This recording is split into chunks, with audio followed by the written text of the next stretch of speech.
everybody, welcome to my channel. My name is Sharon, and this is a channel that is dedicated to all things related to narcissism. When I was in high school, my mother told me a story about her mother, so my grandmother. She told me that my grandmother woke up in the middle of the night recently and there was a ghost in her room. So my grandmother woke up and in her words, there was a ghost. She described it as a man at the foot of her bed, standing there watching her. And it's so funny because I'm telling you this and I'm picturing this, like I'm picturing the man. So I'm kind of curious how my vision of this man would have compared to my grandmother's. But so she saw this man and my mother tells me the story. I thought it was utterly ridiculous. Now, at the time, this is what I thought.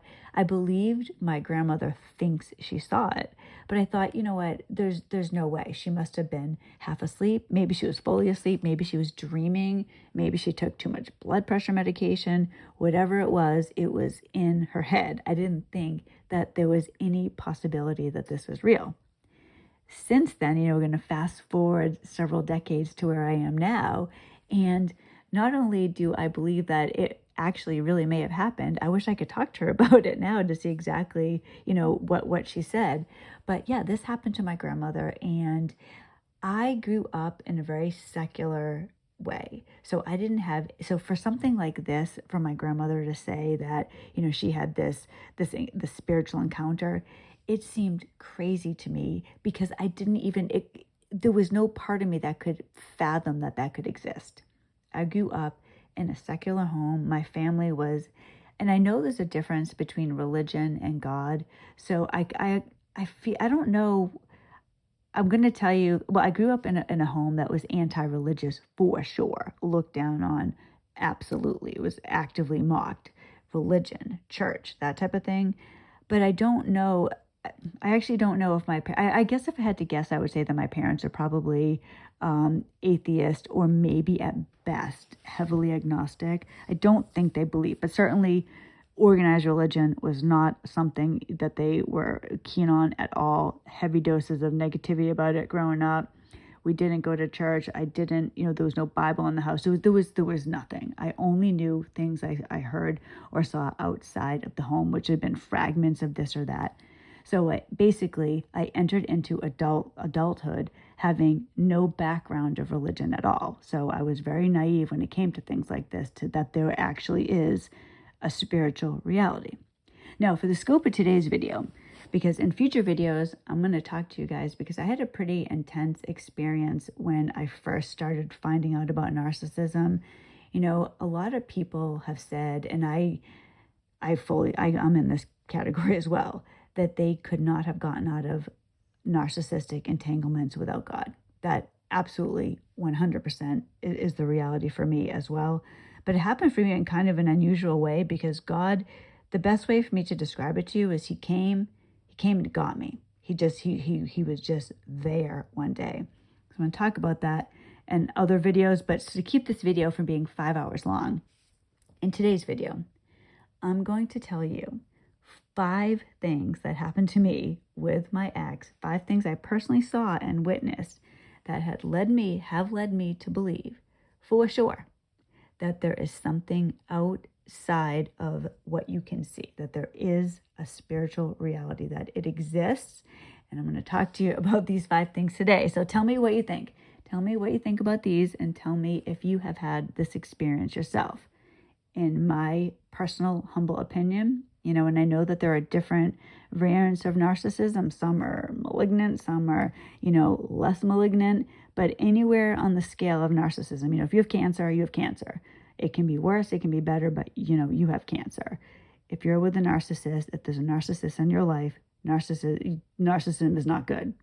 It's worse, it could be worse, it could be better, but none of it's good. And I do personally believe that whether or not, I'm not going to sit here and tell you that I believe that every single narcissist is infiltrated by demonic activity, but I do think that narcissists for sure are heavily around evil, that evil manifests in them, that there are narcissists that are infiltrated by demonic activity. I do believe that there is a good and a bad, God, devil. I do believe that when you're dealing with a narcissist, oftentimes you are in a spiritual battle for your soul, because at some point, I can't imagine that anybody realistically would marry a narcissist knowing that they were a narcissist. This stuff comes up later. It smacks you in the face later. So here we are. I'm going to tell you these 5 things, and I'm really curious your opinion and see if this has happened to you as well. All right, so the first thing I'm going to talk about is water in the house. When I lived in New Hampshire, and we lived in this beautiful, I lived in my dream house in New Hampshire. One of the worst things that happened to me with narcissism was losing my house. Tell you straight up, that happened to me. It was horrible. So I'm able to speak about it a little bit now with some detachment, but I'm going to tell you, just between us, it bores in my soul still. It's very difficult. So here we were in New Hampshire, and we started getting water in the house. Now, it started off with these puddles in the dining room. And at first, I thought my dogs were having accidents. And I have had little dogs, Bichon Frises or small white dogs. And these were big, like water spots, like rivers of them. And I was like, that is the dog going to the bathroom? I'm thinking they must still be going in the same area. Why is this happening?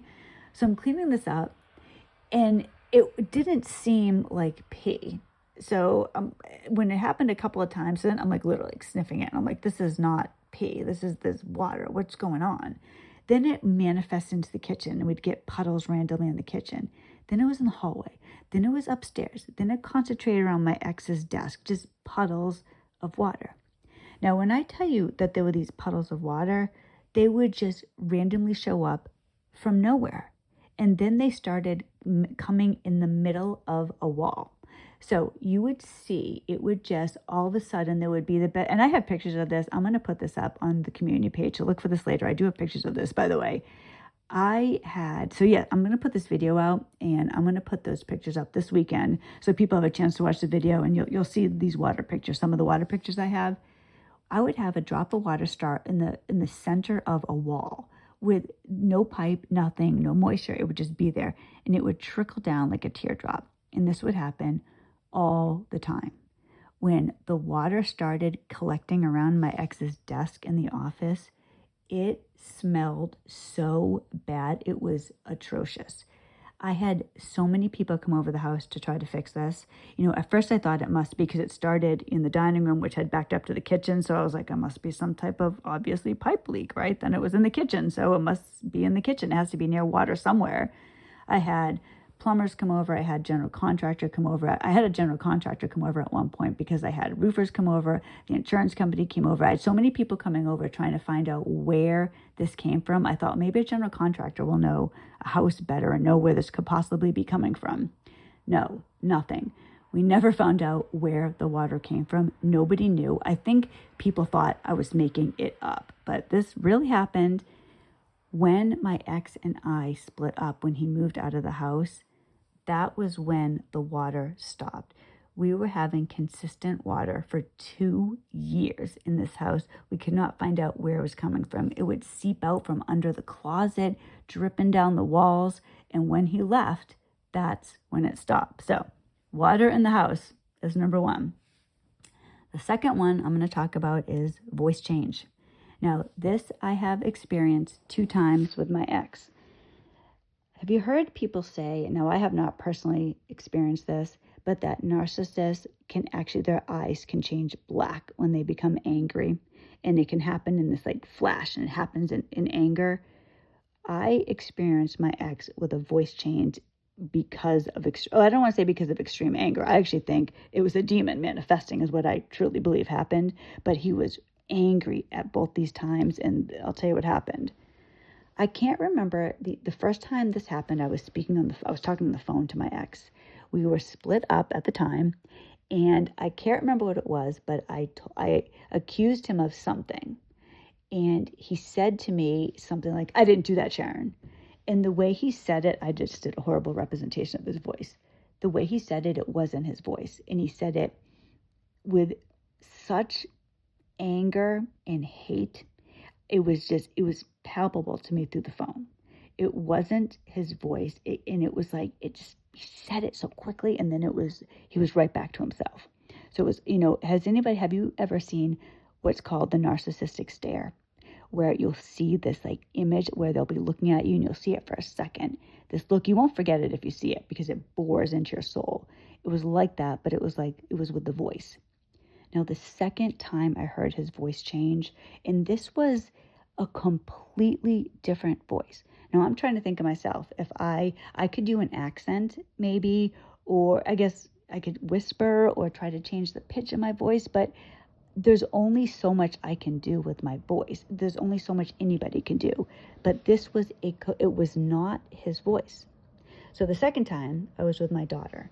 My daughter and I were home alone, and my ex broke into the house. He wasn't supposed to be there. He broke into the house. All of a sudden, he was in the house, and my daughter and I were standing there, and he starts speaking to my daughter. And this is what he said to her. Paris, you're not intimidated by me, are you? And he was saying it in such a creepy way, and that's exactly what he said. You're not intimidated by me, are you? That's not how he normally speaks. And he said that, and he had this crazy look in his face. My daughter and I were scared to death. It was, to this day, we still talk about his voice changing like that. And he kept saying it, and my daughter's like, stop, I'm not intimidating you, am I? And he just kept saying it over and over and over in a voice that was not his. It wasn't until I called the police and they got him out of there that it finished at that time. Number 3. All right, you guys. This one I didn't personally witness, but I personally witnessed the after effects of this, the aftermath of this, and I believe it's true. So this happened years ago. My son, he's 18 now. He must have been 11 or 12 at the time. So he was sitting at his father's desk, and there was a pencil cup on the desk. So my son was sitting there at his father's desk watching TV, and he noticed out of the corner of his eye that the pencil cup was very close to him when it hadn't been before. So he told me that he thought, all right, I must have imagined this. So he moved it back. Then he started watching TV again, and he saw it moving forward out of the corner of his eye. So then he said that he put his hand on the pencil cup and tried to push it back, and he said he couldn't move it. There was so much resistance something was pushing it against him. So this is where I witnessed the aftermath of this, him running out of that room, freaked out, scared to death. He slept in my bed with my ex and I for a month after that. He wouldn't go back in that room for weeks. It was terrifying. I mean, imagine that happening. And it was just, I believe that it happened. I really do. Like, I know some people might be like, oh, he might have been making it up. I believe it happened. All these weird things were happening in this house, and I know my son, and I saw the reaction of this. So yes, we have my son in the office. Number 4, I'm going to call this garage man, shadow man. I'm sure many of you are familiar with shadow figures. You think you see something kind of out of the corner of your eye, and I saw this a lot when I was with my ex. I saw a lot of these like shadow men. However, there was one that really stuck out, and even when I think about it now, I wish I could go back to this day and really see it again, because the image, I'll tell you. So I lived in this house in New Hampshire, and the way the house was, if you were in the backyard, so we would go in and out of the garage, and the driveway would lead right up to the garage. To get in the house, we would always go in and out of the garage. So if I was in the back of the house, I'd have to walk and kind of go around in a C shape to get into the garage. I could see everything in front of the garage from a certain point in the backyard. When you take a turn towards the garage is what I'm trying to say. I had full vantage view. I was walking towards the garage one day, and I saw a man in the garage. Now, the garage doors are open. So I had 2 garage doors. I was looking through a window expecting, I knew I wasn't home alone, so it wouldn't have surprised me to see somebody in the garage. So as I'm walking by, I see a figure in the garage. I fully expected that it was my ex. So I walk into the garage. I keep walking into the garage. So I saw him through a window, right? Then I turn to go fully in the garage, and he's not there. he couldn't have gone anywhere because everything was wide open, right? So I was like, all right, it was possible he had gone in the house though. So I'm in the garage and I'm calling out to him. He's not answering. So I was actually at the time like, oh, he's going to jump out and try to scare me. So I was actually looking around for him. I was looking around for him. Now it was a garage, not this huge garage. I was there briefly. I go in the house, and because remember I told you he could have gone in the house. I go in the house. He was nowhere nearby. He was upstairs, 2 floors up in the office, fully immersed in something. It couldn't have been him in the garage. He wouldn't have had time to rush up there, sit there, and have everything out and working on it. There was something in that garage. There was something there. There was someone there. I saw it absolutely for sure. And so this was, I guess, I think, I don't know, I guess it was a shadow man, but it just seemed more than that because, you know, when you see the shadow man and they're kind of out of the corner of your eye, this was, I saw full on, there was a man. There was a man. So there's shadow man in the garage man. The fifth one I'm going to talk about is the catatonic state. This was actually, you know, this is part of the thing, and I'm sure a lot of women can relate to this. There was a point when I was dealing with my ex where I just felt unsafe all the time, both when he wasn't living with me and when he was.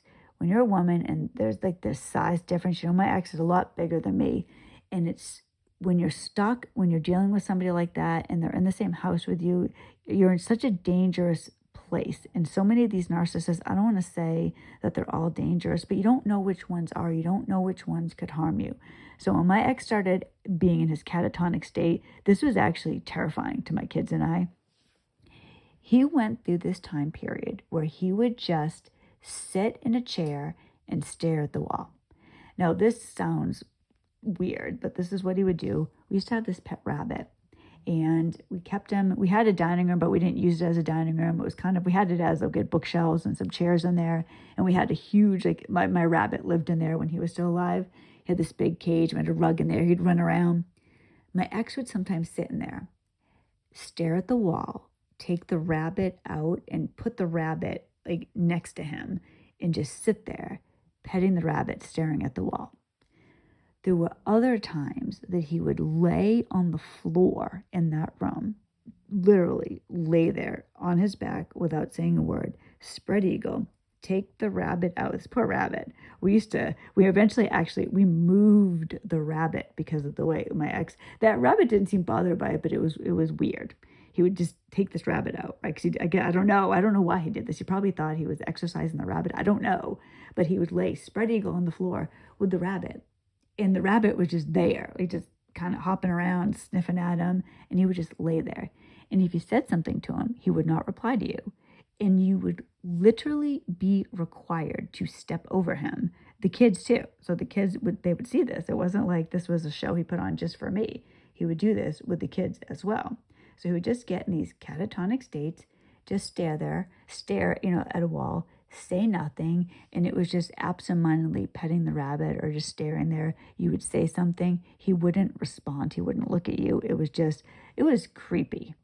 So these are 5 things that I witnessed with my ex that I thought I would share because as I'm going through things, and I mentioned in the last video, last year was a year of utter pain and misery going through the recovery process because I think I was in some type of insulated coma. Like I wasn't in the, just like I told you earlier in the video, you know, I grew up in a secular home, so I had no idea of other things outside of me. I think that happened last year. I was living in this zone of pain. I don't know.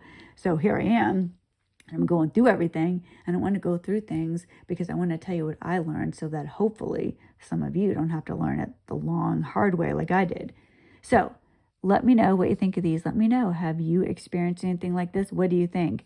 Do you believe that narcissists are connected to demonic activity? Do you believe that there is a spiritual world out there, that it's not just the physical? Tell me. Let me know. All right, you guys, I'm going to let you go. I hope everybody has a wonderful day, a wonderful weekend. I will see you next Friday. God bless.